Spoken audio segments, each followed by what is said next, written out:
야고보서 4장 8절 말씀입니다. 같이 읽겠습니다. 하나님을 가까이 하라. 그리하면 너희를 가까이 하시리라. 죄인들아 손을 깨끗이 하라. 두 마음을 품은 자들아 마음을 성결하게 하라. 아멘. 야고보서 37번째 시간입니다. 주여 어디 계시나이까. 이거 8절을 다 하려다가 양이 그냥 너무 많아져가지고 잘랐어요. 그래서 오늘 조금 짧습니다. 그래서 우리가 지난 시간에 하나님께 복종하는 것에 대해서 배웠습니다. 하나님께 복종한다는 것은 단순히 하나님이 시키는 대로 한다는 의미가 아니라 그랬죠. 그래서 이런 말씀들을 오해하면 목사가 하나님의 이름을 들먹거리면서 하는 말들을 그냥 생각 없이 따라하다가 낭패를 당하게 돼요. 여러분들, 이 사기꾼들이 제일 좋아하는 말이 이런 거거든요. 복종해라, 순종해라, 이런 제일 좋아하는 거예요.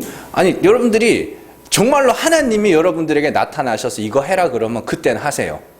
제가 하나님이 이런 거 하라 그랬다고 그런다고 하지 마시고, 아시겠죠? 참. 그냥 복종을 하려면 하나님께 해야지 뭘 사람에게 하거든. 그런 이야기도 아니거니와. 성경에서 복종이라는 의미는 종속, 소속의 의미라 그랬죠. 그래서 베드로가 복종의 예로 든 것이 사라가 아브라함을 주인이라고 부른 거예요. 창세기에 보면 내가 내 주인에 무슨 즐거움이 있겠네. 그 주인이라고 불렀다는 거거든요. 그게 복종이에요. 이렇게 사라가 아브라함을 주인이라 부르며 그에게 종속된 상태를 복종이라고 하는 것이고, 성경이 복종해라, 아내들아 남편들에게 복종해라는 건 절대로 떨어지지 말으라는 이야기예요. 뭔 말인지 아시겠죠? 그러니까 그냥 남편이 어디 남편은 하늘인데 뭐 그런 게 아니라 남편이 아무리 더럽고 안 입고 와도 붙어 있으란 소리예요.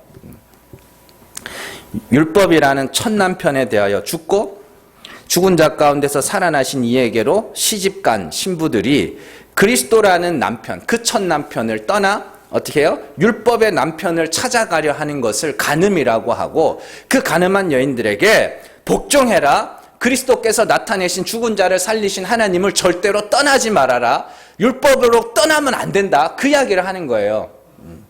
그래서 그리스도께서 나타내신 은혜의 하나님을 떠나 율법의 첫 남편으로 가면 안 된다, 그 말을 하는 걸 하나님께 복종해라 라고 이야기를 하는 겁니다.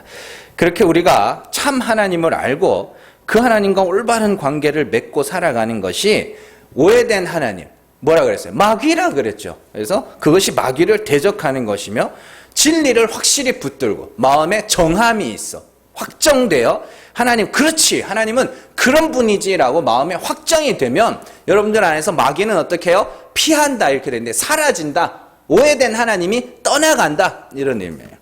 그래서 마귀가 사라지면 여러분들이 뭐가 돼요? 순결한 신부가 되는 거예요. 그렇게.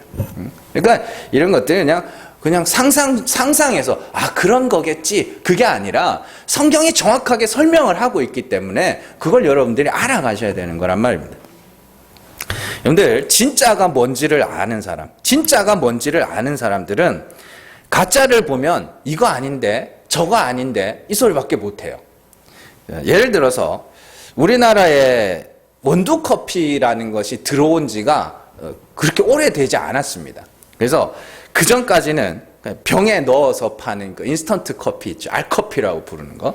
그게 커피의 전부인 줄 알았고, 그냥 커피라는 것이 커피 나무에서 커피 체리라는 열매의 씨앗이라는 것도 모르는 사람들이 허다했어요.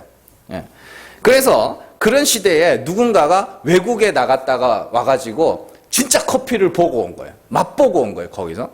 그래서 우리나라에 들어왔어요. 우리나라에 들어왔는데 다방에 이제 갔더니 옛날엔 다방이잖아요, 그죠? 그러니까 뭐 블랙 커피도 있고 뭐 또 막 그러잖아요. 뭐 어떻게 타드릴까요? 그러면 1, 2, 3로 해주세요. 뭐 둘 해주세요. 뭐 이러고 또 프림 말고 우유 넣어주세요. 뭐 이런 게 다 있었다고요. 옛날엔 다방에 가면은 기름 종이에 그 커피, 알커피 한번 걸러서 줬어요.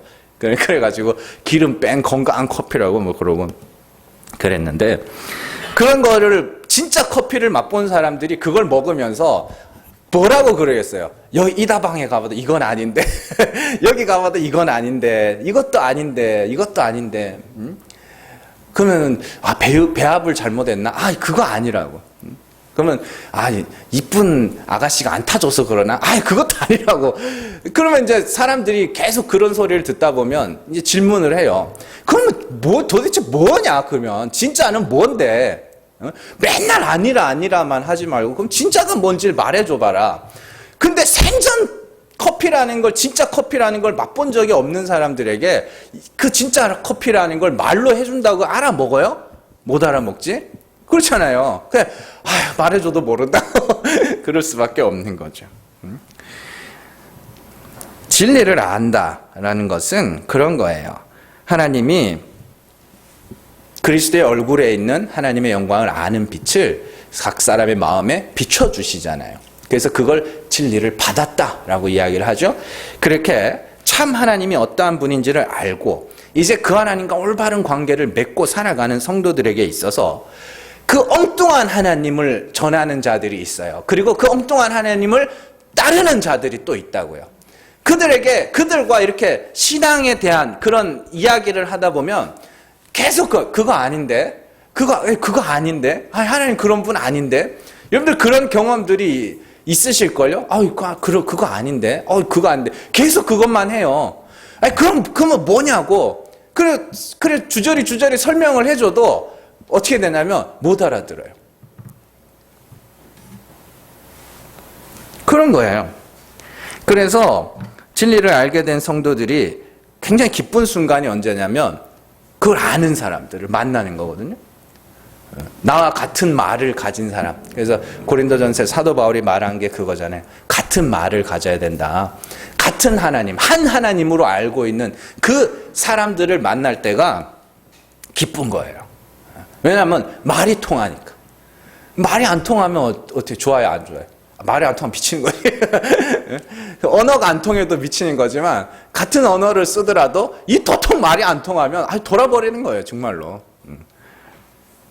자, 그래서 진리를 모르는 성도들을 향해서는 아니라 하지만 진리를 아는 사람들끼리 만나면 그래, 그거지.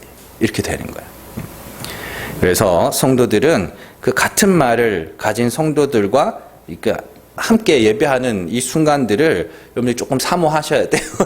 그래서 모여서 같이 예배하면서 이런 시간들이 여러분들 의미 없는 시간들이 아닙니다. 굉장히 귀한 시간이니까 잘 오셔서 잘 들으시고, 그렇지, 이게 나만 다 거꾸로 가는데 나만 혼자 가는 게 아니고, 엘리야가 한 말이잖아요. 나만 남았습니다, 하나님. 나만 남았습니다. 그랬더니 7천을 남겨두셨다. 그 7천이 7,000명이 아니죠.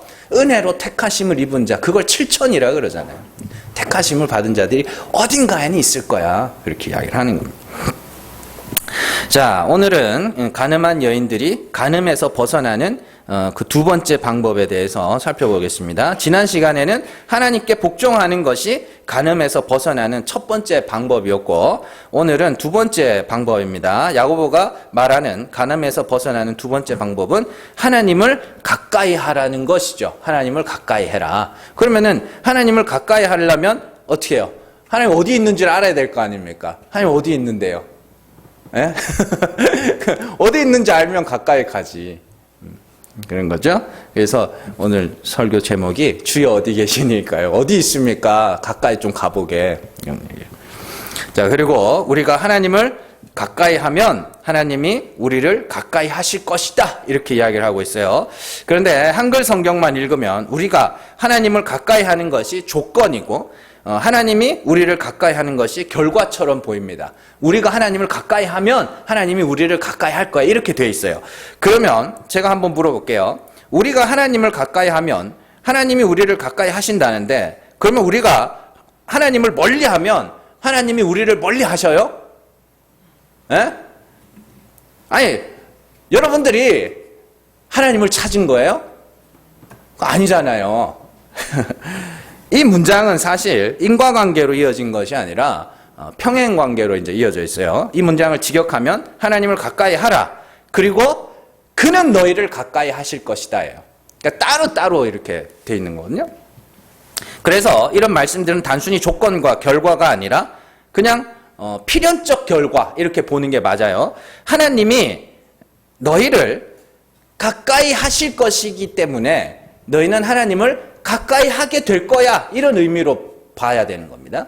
좀 들으시면 이해가 될 거예요. 자, 예를 들어서 사도 바울은 자신이 유대교에 있을 때에 율법으로는 흠이 없는 자였고 열심으로는 교회를 박해하던 사람이었습니다. 누가 봐도 사도 바울, 저 사람은 예수를 안 믿을 사람으로 그렇게 생각을 했단 말이에요. 그리고 사도행전의 말씀들을 보면 사도 바울은 유대인들에게 꽤나 유명한 사람이었어요. 그런 사도 바울이 예수 그리스도를 찾아갔어요. 그리스도께서 찾아오신 거죠. 그리고 그리스도를 만난 사도 바울이 그때로부터 복음을 전하는 자가 되어가는 것이죠. 마찬가지로 우리가 하나님을 찾아간다고 생각하지만 사실은 하나님이 우리를 찾아오시는 거예요. 그래서 우리가 교회를 나오게는 할 수 있지만 믿게는 못해요. 자, 고린도후서 4장에서 그리스도의 얼굴에 있는 하나님의 영광을 아는 빛을 우리 마음에 비추신 이가 누구예요? 하나님이라니까요.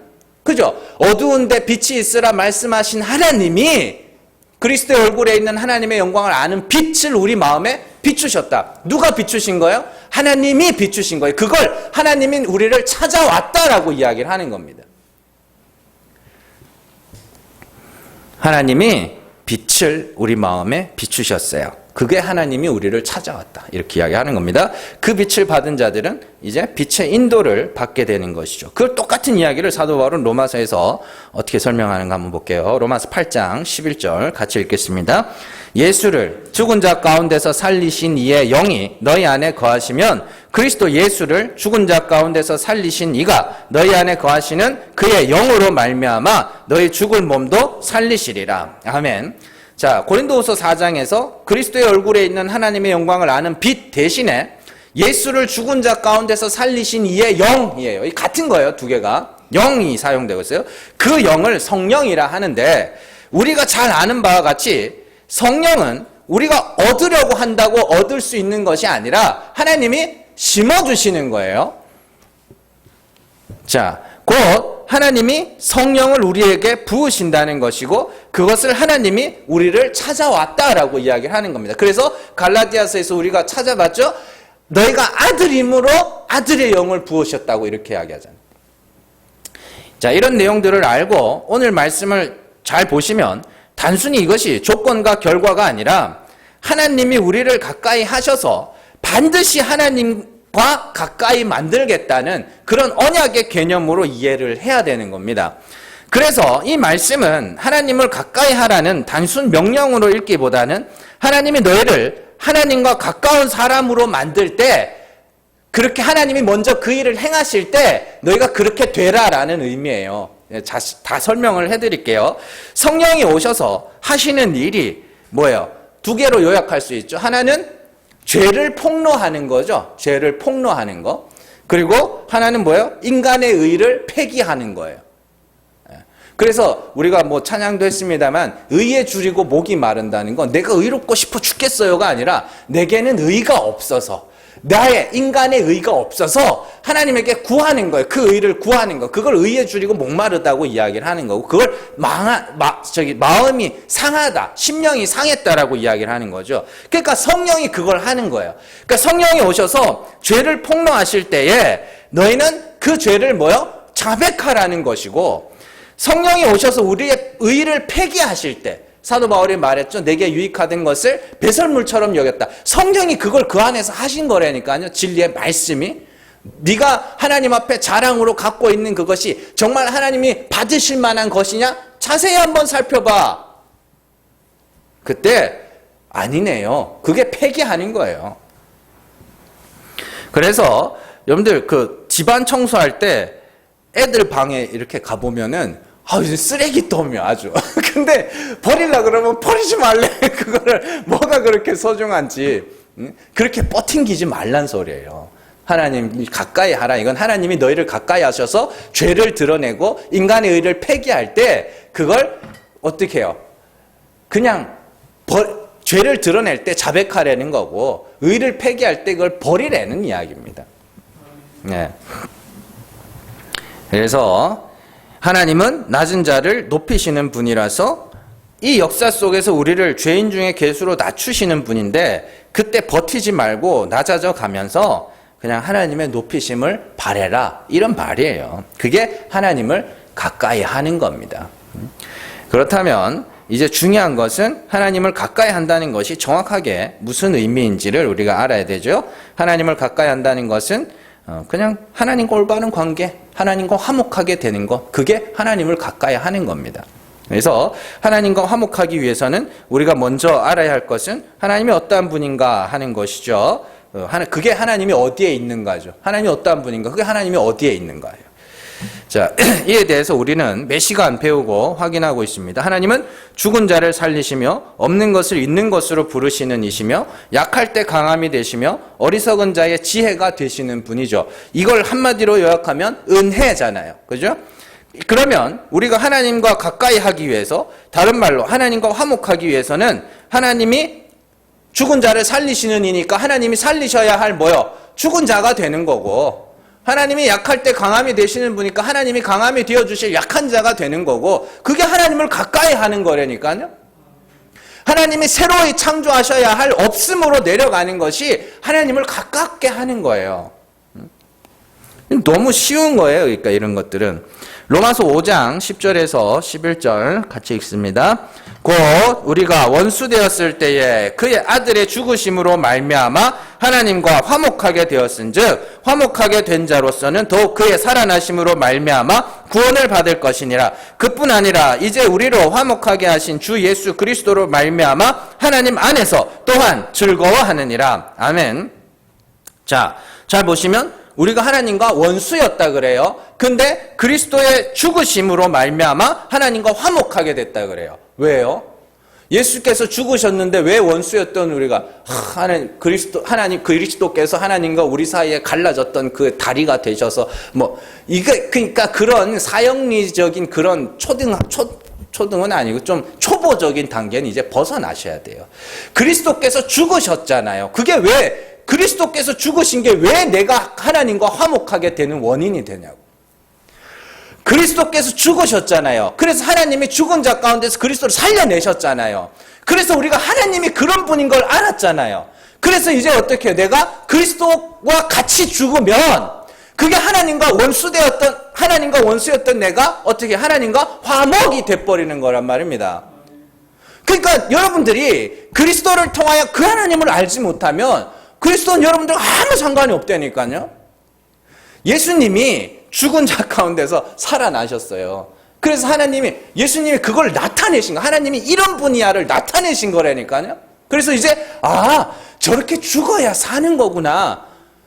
그래서 내가 그 죽음을 죽으면, 그리스도와 같이 죽으면, 그래서 하나님의 긍휼을 구하는 자가 되면 그게 뭐예요? 하나님과 화목하게 되는 거예요. 그래서 그 뒤에 하나님과 화목하게 된 자는 어떻게 해요? 더욱 그의 살아나심으로 말미암아 구원을 받을 것이니라.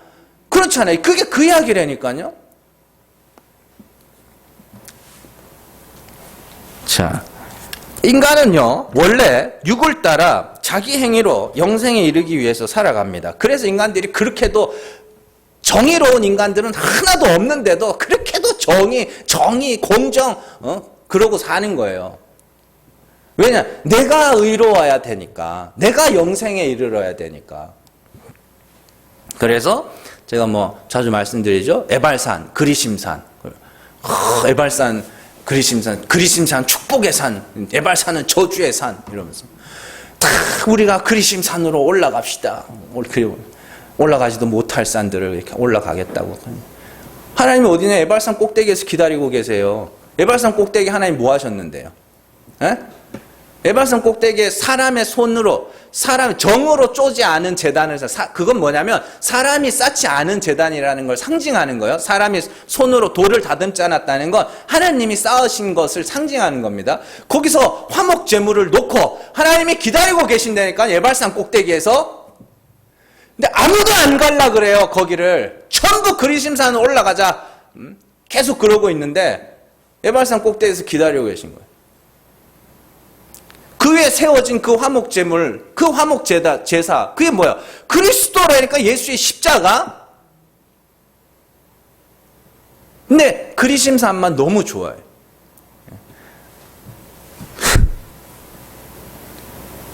에발산 꼭대기로 올라가야 돼. 가기가 싫어. 그래서 어떻게 해요? 성령이 가고 싶지 않은 방향으로 끌고 가는 거예요. 그거예요. 똑같은 이야기예요. 비유니까 잘 그냥 골라서 들으세요.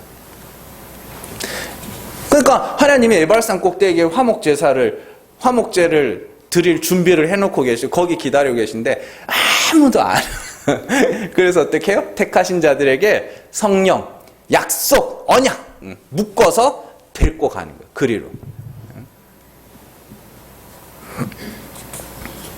그래서 우리가 그의 아들의 죽으심으로 말미암아 하나님과 원수되었던 우리가 이제는 화목하게 되었다. 그렇게 이야기하는 겁니다. 그게 하나님과 가까이 하는 것이에요. 그러면 이전에 하나님과 원수였던 이유가 죄를 많이 지어서예요? 엄밀하게 말하면 아닙니다.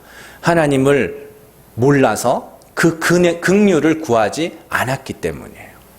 단순히 죄를 지어서 하나님이 이렇게 했다? 단순히 그 이유는 아닙니다. 긍휼을 구하죠.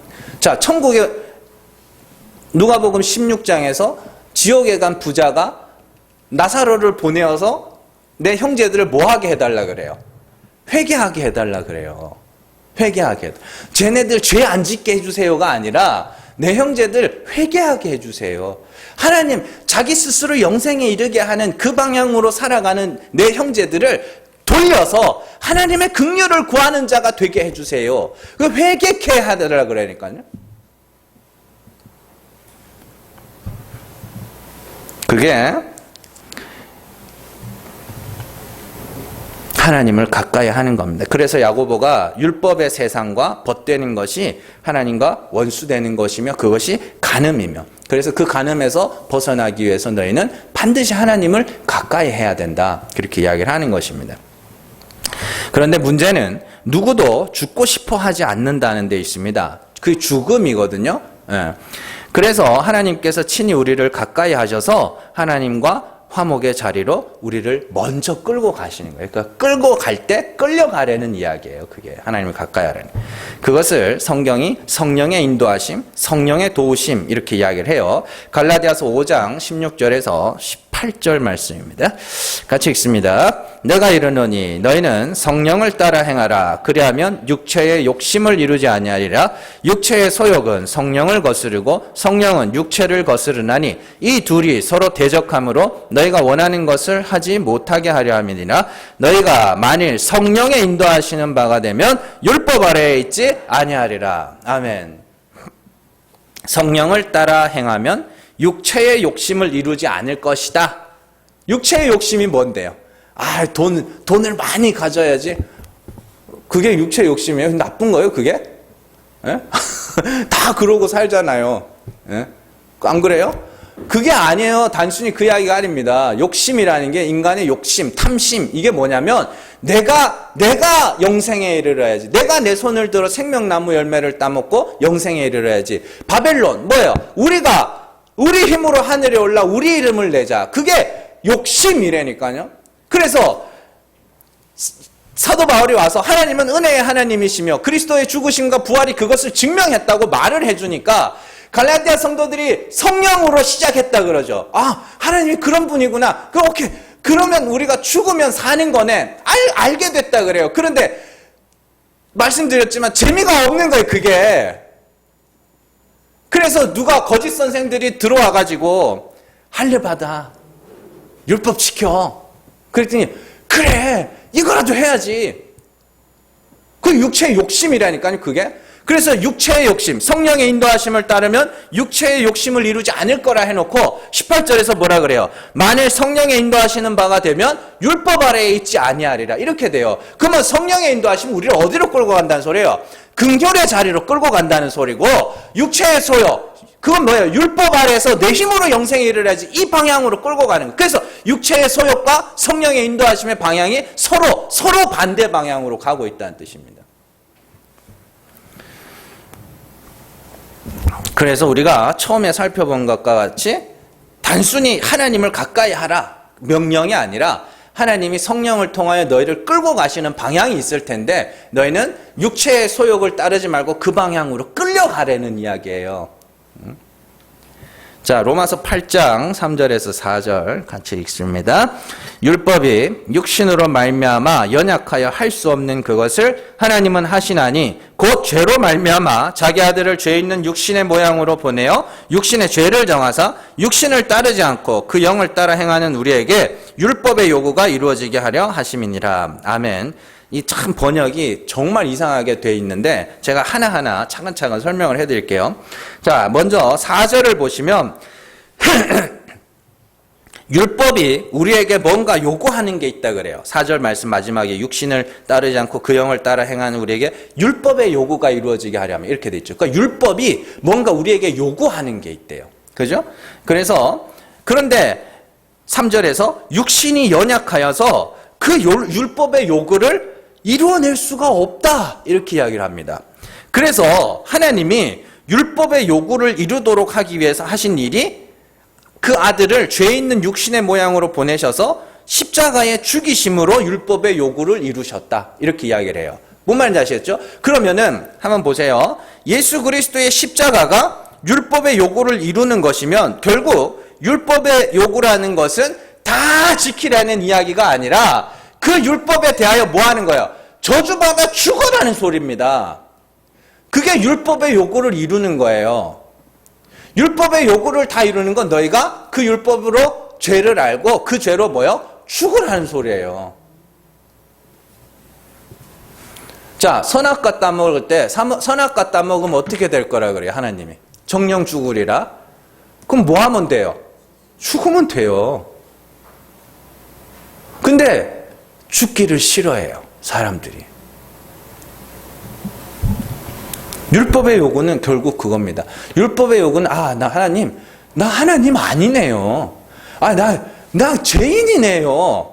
이걸 인정하는 게 율법의 요구가 이루어지는 거라니까요. 그게 그냥 죄인 정도도 아니라 그냥 하나님 십자가에서 못 박혀 죽어야 될 저주받아 죽어야 될 죄인이네요. 이게 율법의 요구가 이루어지는 거라니까요. 그러니까 우리가 이런 말씀들을 보면서 예수 그리스도께서 율법을 다 지키신 후에 그 율법의 의를 사람들에게 전가시켜 주셨다. 받으셨어요? 어떻게? 에? 그러니까 예수를 믿는 게 뭔지도 모르고 신앙생활을 하는 거예요. 다 믿습니까? 하면 다 믿는데 그럼 예수를 믿는 게 뭐냐고 말을 보면 대답을 못하는 거예요. 예수님 어디 있는데? 마음에 있다고. 어디? 마음 어디? 여기 있대요. 열어볼까요? 예수를 믿는다는 건 예수께서 나타내신 하나님을 믿고 예수 그리스도와 같이 죽는 것, 그리고 그렇게 죽고 그리스도를 죽은 자 가운데서 살리신 하나님이 나도 살리실 줄을 소망하고 있는 상태, 그걸 예수를 믿는다라고 이야기를 하는 겁니다. 그러니까 믿으면 반드시 뭐가 있어야 돼요? 행함이 있어야 되는 거죠. 무슨 행함? 죽는 거. 하나님, 나는 하나님이 불쌍히 여기지 않으면 구원 얻을 길이 없는 죄인입니다. 요게 행함이라니까요. 긍휼의 행함, 자유의 율법. 그게 율법의 요구가 여러분들 안에서 이루어지는 거예요. 자, 히브리서에 보면 히브리서 기자가 이렇게 이야기합니다. 사람이 마귀의 종으로 살아가는 이유를 죽기를 무서워하여 일평생 종노릇한다. 마귀에게 종노릇한다 그래요. 죽기를 무서워하여. 그런데 사람들은 자기들의 무죄함을 증명하기 위해서라면 자신의 목숨마저도 버릴 수 있는 존재들이죠. 그래서 어느 군인이 귀무사 사령관인가 하여튼 그 사람이 자신은 죄가 없는데 억울하게 누명을 써서 자꾸 재판에 막 하고 막 고소하고 이러니까 너무 억울해가지고 자신의 무죄함을 밝히기 위해서 자살을 했죠. 되게 유명한 사건이죠. 또한 자신의 죄가 드러날 때 자살을 하기도 합니다. 그렇죠? 또 어떤 사람은 살기가 팍팍해서 자살하기도 하고, 돈이 없어서 자살하기도 하고, 괴롭힘에 억울해서 자살을 하기도 합니다. 그러면은 성경에 그게 틀린 거네요. 죽기를 무서워하여 일평생 마귀의 종로로 단다는데, 살기가 팍팍하면 죽는 사람들이 있네요. 지금 뭐 숫자적으로 통계가 안 나와서 그러지 자살하는 숫자들이 어마어마하고, 그저껜가 뭐 그때는 자영업자들이 20명이 하루 동안 20명이 자영업자들이 자살을 했다고 그러죠. 그럼 뭐 죽기를 무서워하여서 일평생 마귀의 종로라는, 그 사람들은 그 마귀를 다 이긴 사람들인가? 그런 이야기가 아닙니다. 그 죽음이 아니라고요. 그 죽음이 아니고, 죽기를 무서워하여 일평생 마귀의 종로로 탄다는 것은 율법에 대하여 나 죄인 맞음, 이걸 못한다는 소리예요. 이게 현실이고 여러분들의 이야기잖아요. 가난한 건 참는데 억울한 건 못 참거든요.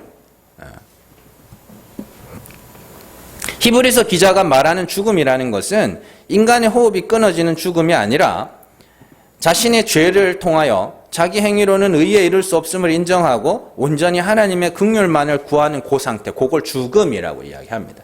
그래서 아브라함이 완전한 불가능, 아브라함과 사라가 아들을 못 낳는 상태를 성경이 뭐라 그래요? 죽은 자와 같이 되었을 때라고 이야기하죠. 불가능의 상태.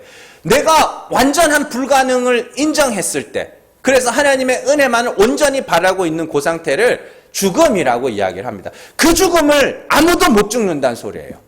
그 죽음을 아무도 못 죽어서 전부 마귀의 종로로 타고 있다고 그래요. 근데 성령이 뭐 하겠다고요? 그 죽음을 죽게 만들겠다. 그 이야기입니다. 그래서 성령의 인도하심을 따라 자신의 죄를 인정하고 하나님의 긍휼을 구하는 자들을 구약에서도 그들을 하나님을 가까이 하는 자들이라고 이야기를 하는 거예요. 자, 시편입니다. 시편 34편 18절에서 19절 같이 읽습니다. 여호와는 마음이 상한 자를 가까이 하시고 충심으로 통회하는 자를 구원하시는도다. 의인은 고난이 많으나 여호와께서 그의 모든 고난에서 건지시는도다. 아멘. 자, 하나님이 가까이 하시는 자가 누구예요?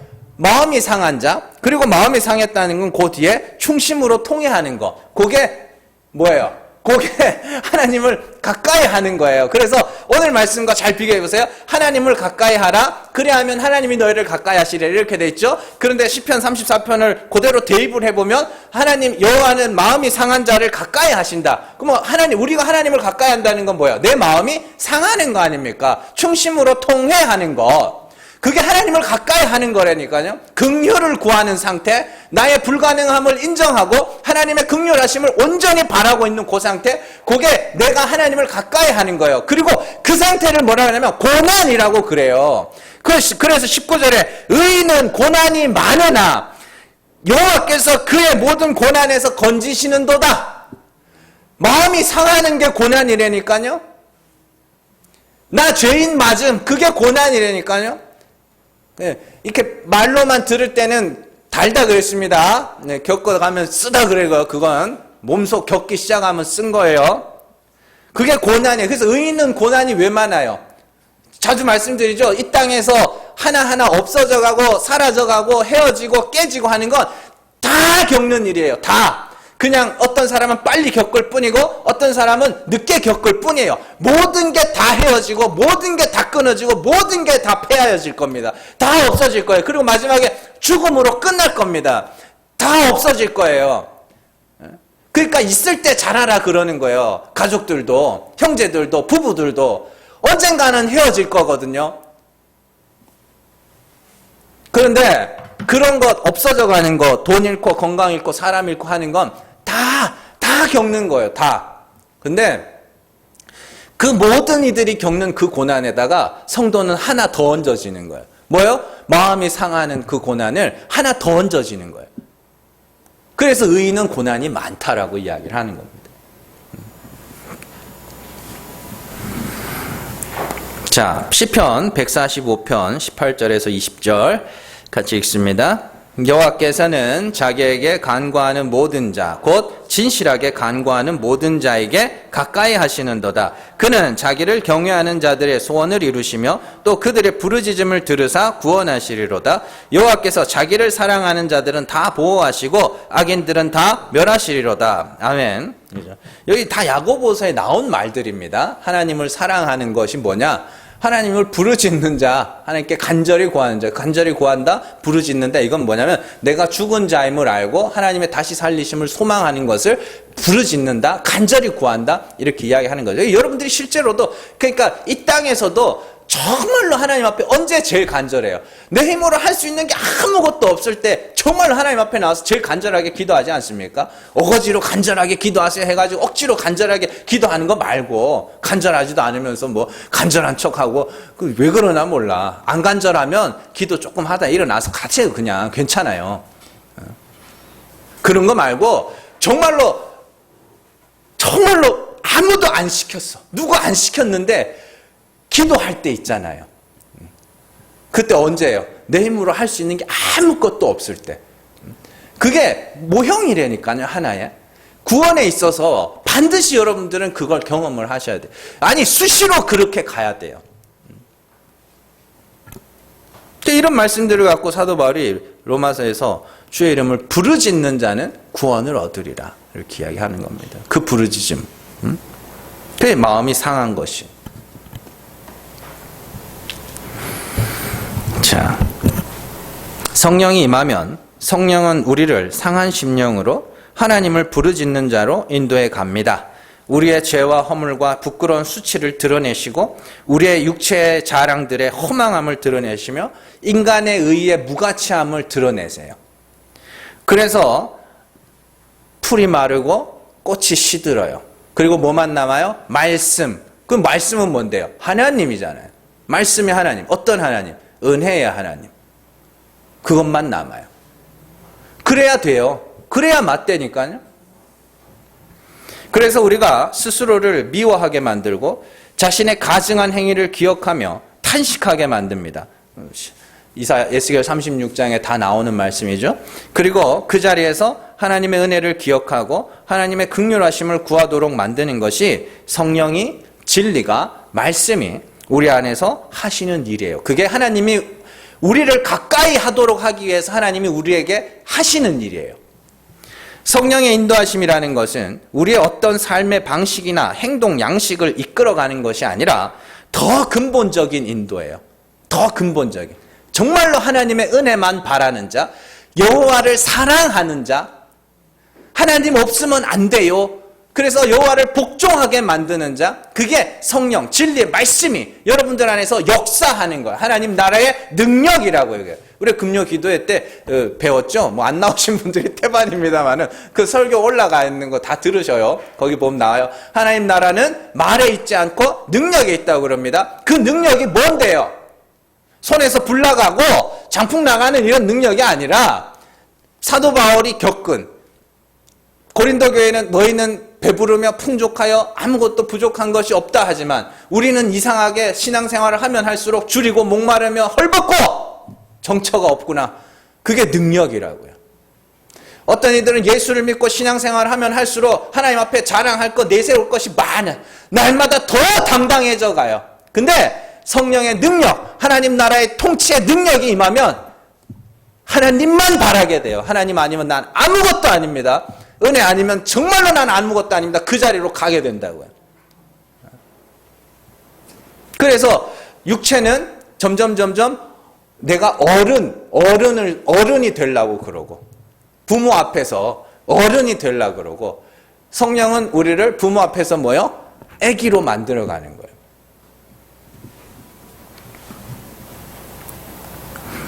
그래서 나에 대한 자신감이 점점 없어져 가야 맞아요. 그냥 바랄 것은 하나님의 은혜밖에 없는지. 그게 신앙생활이에요. 올바른 신앙생활. 그 사람만큼 여호와 하나님을 사모하는 자가 어디 있어요? 그 사람만큼.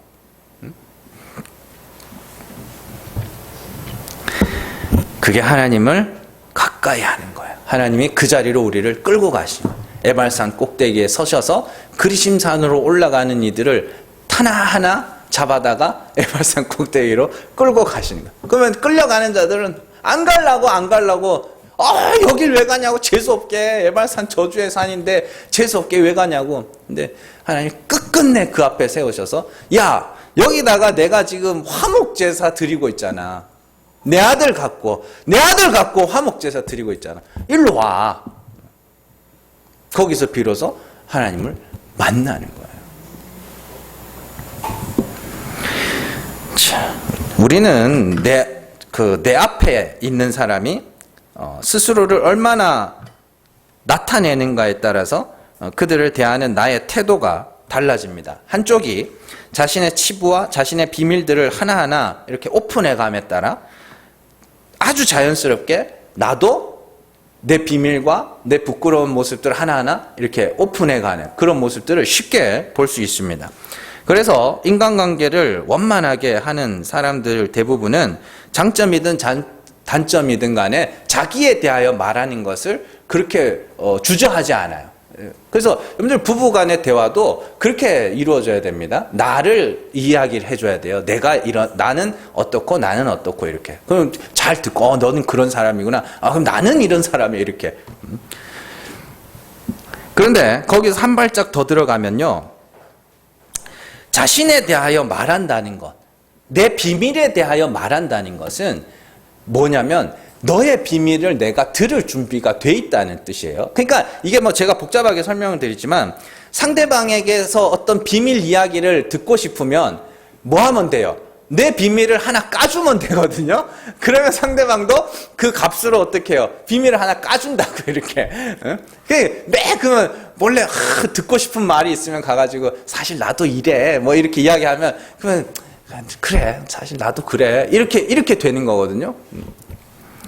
자, 예를 들어서 자신의 가정이 깨어진 것을 말할 수 있다는 것은 단순히 나는 이렇게 가정이 깨어진 사람이야 라는 정도가 아니라 나는 이 정도는 들을 준비가 되어 있는 사람이야. 말한다는 건 들을 준비가 되어 있다는 뜻이에요. 그래서 내가 이 정도 말한 것은 너도 그 정도는 내게 말해도 돼라는 그런 암묵적 허용이란 말입니다. 반대로 자신을 절대로 오픈하지 않는 사람들, 자기 이야기를 절대로 안 하려고 하는 사람들이 있어요. 그건 뭐냐면 나도 네 말을 안 들어도 된다는 이야기예요. 그걸. 그래서 자신의 이야기를 하지 않는 사람과 이렇게 대면했을 때 우리는 내 이야기도 하지 않게 돼요. 그냥 사무적인 이야기, 그렇게 하고 마는 거죠. 자, 하나님은요, 우리에게 자신을 나타내셨습니다. 아들을 통해서, 그 아들, 그리스도를 통해서 나는 이런 하나님이야. 그죠? 그리스도께서, 아버지 품속에 독생하신 하나님께서 아무도 하나님을 본 사람이 없는 중에 그 하나님이 어떤 분인지 우리에게 나타내셨잖아요. 그래서 하나님이 난 이런 하나님이야. 난 은혜의 하나님이야. 난 죽은 자를 살리는 하나님이야. 이렇게 나타내셨어요. 빛을 비춰주신 거죠. 그 말은 뭐냐면 내가 이제는 뭐예요? 네가 내 앞에서 너 쇼 안 해도 돼. 경건한 척 거룩한 척 안 해도 된다는 소리예요. 하나님 앞에서 쇼 그만하고 정직해라. 예. 정직하다는 게 거짓말하는 게 아닙니다. 거짓말을 하고 안 하고 그렇게 치면 성경에도 거짓말하는 거 많이 나와요. 정직하다는 건 자기 자신에 대하여 솔직하게 말한다는 뜻입니다. 그래서 다윗이 뭐라 그래? 정직한 영이라고 그러죠. 성령의 여러 이름 중에 정직한 영. 뭐냐면 성령이 오셔서 빛을 비추는 거예요. 그 어둠 속에 감춰져 있던 나의 모습을 그대로 하나님 앞에 내세우는. 하나님, 나는 어머니의 태로부터 죄악 가운데 출생한 자입니다. 이게 정직이라니까요. 쇼를 안 해도 되는 거예요. 하나님 앞에서. 왜 자꾸 근데 쇼를 하려고 그러냐고. 그런 거예요. 솔직한 하나님, 나 사실 이래요. 나 사실 이래요, 하나님. 그냥 사람들 앞에서 사람들 이목이 신경 쓰이고 또 사람들 앞에 욕 먹을까봐 그렇게 이렇게 하고 살지만 사실 나 이래요. 그게 하나님께서 여러분들에게 듣고 싶었던 말이 그거예요. 내가 죄가 없는데 막 없던 죄를 막 만들어내라는 게 아니라 원래 내 모습, 진짜 그걸 하나님이 애초에 티끌로 만들어 놨잖아요. 흙으로 만들어 놨잖아요. 그리고 그 흙들에게 하나님이 너는 흙이니 흙으로 돌아가라 그러잖아요. 그러면 거기서 다시 만들겠다는 소리거든요. 그런데 그걸 안 하려고 그래, 다. 그리고 교회라는 데서 자꾸만 얼마나 어떻게 위장할까를 자꾸 가르치는 거예요. 아니, 여러분들은 반드시 회칠한 무덤의 문이 부셔지고 박살이 나서 그 안에 썩은 것과 죽은 것이 드러나야 된다니까요. 하나님 다 알고 있는데 왜 그 앞에서 쇼를 하려고 그러냐고요. 왜 그 앞에서 내가 행한 어떤 것들, 내가 낸 헌금 이런 것들 갖고 하나님 나 이만큼 했는데요. 이 정도면 좀 괜찮지 않아요? 아니요. 하나님 그런 거 원하는 거 아니에요. 하나님이 우리에게 원하는 건 하나님의 긍휼을 구하면서 하나님 나 불쌍히 여겨주시지 않으면 난 아무것도 아닙니다. 요거 원하시는 건데 그걸 하기 싫어하니까 하나님이 성령을 보내셔서 그걸 하게 하시는 거예요. 그래서 하나님 앞에 정직한 자들이 사람 앞에서도 조금씩 정직해져 갑니다. 조금씩 정직해져 가요. 조금씩 자기에 대해서 위선과 또 거짓 이런 것들이 조금씩 사라져 가요. 그래서 사람들 앞에 야, 나 사실 이렇다? 나 이게 사실 이런 사람이야? 요걸 하게 된다고요. 예. 억지로 하려는 거 절대 아닙니다. 사실 이렇게 그냥 멀쩡해 보여도 사실 나 이래. 예. 우리 교회에서는 참 좋아요. 예, 좋은 교회 아주 그냥 너무 좋아. 우리를 가까이 하시는 하나님이 성령을 통하여 하나님 가까이로 끌어가실 때 우리는 그냥 끌려가면 돼요. 끌려가서 그 앞에서 산자 행세, 거룩한 자 행세, 경건한 자 행세 하지 말고 상한 심령으로 충심으로 통회하면서 하나님 나 티끌 맞아요. 하나님 나 흙 맞아요. 하나님 불쌍히 여겨주시면 겨우 구원에 이룰 수 있는 그런 자입니다. 예, 그렇게 고백하시면 돼요. 그렇게 고백하시고 그리고 그 마음으로 서로를 대하면서 서로를 향하여서도 거룩한 척, 신령한 척 이제 안 해도 돼요. 그렇다고 없던 걸 만들어내라는 게 아니고 그냥 솔직하게 사시면 돼요. 솔직하게. 그래서 사람들이 관용과 이해와 화해와 긍휼의 열매가 자연스럽게 맺히는 그게 성령의 열매라니까요. 그게 자연스럽게 되어가는 것. 하나님 앞에서 정직하고 또 스스로에게 정직하며 다른 이들에게 정직하여서 정말 여러분들이 하나님을 가까이 하는 그런 사람들 되어가기를 주님의 이름으로 축원합니다. 기도하겠습니다.